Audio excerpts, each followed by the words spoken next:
Hi, it's Terry Ryder from Hotspotting. At this time every weekend we publish our free weekly newsletter, which is called The Week in Real Estate, or The Why for short, in which we endeavour to inform you as real estate consumers about what's really going on in real estate markets around Australia, as opposed to what mainstream media is telling us going on, because a lot of the headlines in mainstream media at the moment are saying real estate prices falling everywhere, which is rubbish, as I've told you a number of times in the last few weeks. But nevertheless, that's what the headlines are saying, portraying a general picture of fairly gloomy outlooks with markets dropping everywhere. Obviously, it isn't true. Many markets are rising. So in this week's edition, we attempt to put a little bit of fact against the fiction that's in mainstream media about real estate markets. One of our stories records the fact that there is rising activity from first home buyers, generally speaking, and further confirmation of that comes from some research from one of the major lenders, Westpac, who finds that there's an increase in the number of first home buyer loans compared to the same period last year and the year before. And its research shows that that cohort described as the millennials are increasingly saving towards home ownership. In fact, are prioritising saving to buy a home above other financial goals that they might have, such as lifestyle or travel. And the Westpac research found, in fact, that 70% of their customers are aged between 25 and 34 are saving towards buying a home, which is 10 times more than those who are saving towards a travel goal. Our quote of the week, in fact, we always have a quote of the week in each week's edition of The Week in Real Estate, and it comes from Westpac's head of savings, Catherine Carpenter, who says that millennials are often depicted as a generation more focused on life experiences and living in the now. However, our research shows that many are in fact taking saving for a home deposit seriously and are prioritising that above other goals, including travel or lifestyle. So that information from Westpac confirms other research that shows that first home buyer activity is actually rising quite significantly, particularly, rather ironically, in the two most expensive areas for buying homes, New South Wales and Victoria, partly because there are some useful incentives from the state governments, incentives and concessions for first home buyers in those states. So increased activity there. We also record the fact that demand for real estate is actually rising in many markets around Australia, but notably in the smaller cities and the larger regional centres. So while media is obsessed with the downturn that they see in Sydney and Melbourne, and ignoring what's happening in other parts of Australia, there's the Property Outlook report published by realestate.com.au shows that demand for properties overall nationwide has risen over the past year, and obviously, as is always the case, it's not right across the board. Demand is down in Sydney and Melbourne, as you might expect, but elsewhere in Australia demand is rising, which is why the overall national figure from realestate.com.au is a rise in demand for both houses to buy and houses and apartments to buy, and also dwellings for rental. The overall generalised figure is a rise of 5.2% in the last 12 months, with houses showing the biggest demand with a national rise of 7.8%. As I said, it's not spread across the board, so it's very important not to generalise. Sydney and Melbourne are down, but on the flip side, demand for Hobart is massively up. Brisbane's also seen an increase in demand for real estate, so is Perth, which is recovering after 4 years of decline. Canberra's seen quite significant rises. According to these figures, demand for property in Canberra is up 16% compared to last year. That's a pretty significant rise.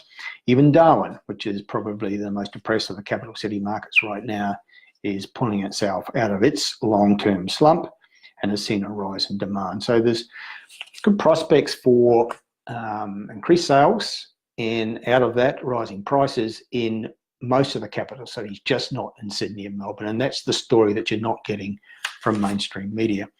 There's also a story out this week, which we highlight in this week's edition of The Week in Real Estate, which shows that rents are climbing in many of the major markets around Australia, but not at a massive rate. That's been one of the characteristics of the last 4 or 5 years, that generally speaking, rents haven't risen anywhere near as much as prices have in those major markets.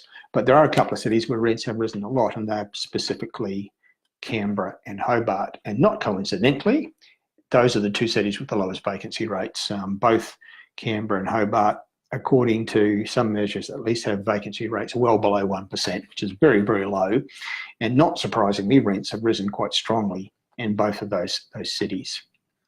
Not so much in the other capital cities where vacancies generally are quite low across Australia and trending down, according to the most recent figures, but not as low as they have been in Hobart and Canberra.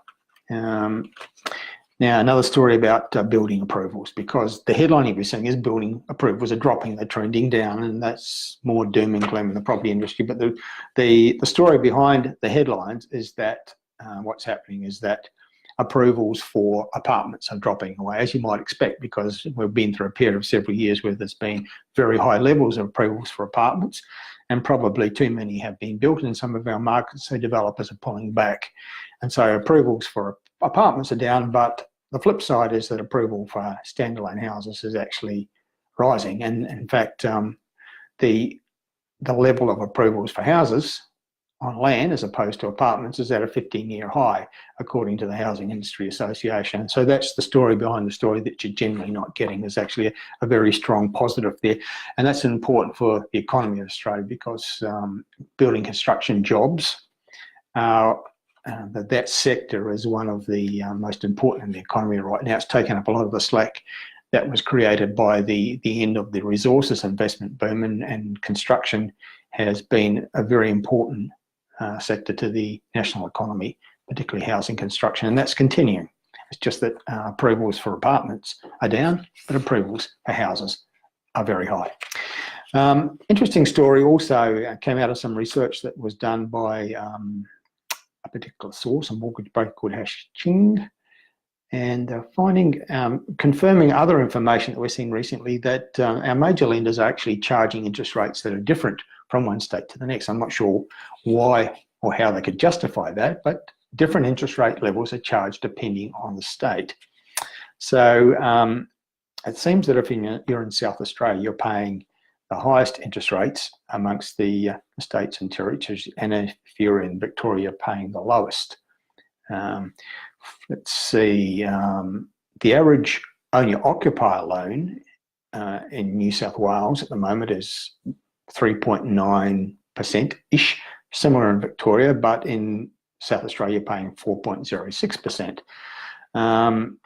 For just that's for all lenders. For the big four banks, South Australia paying the highest interest rates, average of almost 4.1%, while Victorians are paying the lowest. The average is about 3.9%. So apparently the difference is determined by the size of the loan. According to this research, the major lenders discriminate against smaller loans, or they favour bigger loans. So obviously the larger loans are in Melbourne and Sydney, where prices are highest. So you're paying low interest rates there. And in the smaller cities, smaller capital cities where prices are lower and the loans are therefore smaller, they're charging higher interest rates. I think there's really little justification for this. They really should be charging everyone the same interest rates. But apparently, according to this research, they're not. And the repayment difference between the highest and the lowest for a $500,000 loan over 30 years, you're actually be paying about $15,000 more because of that interest rate difference.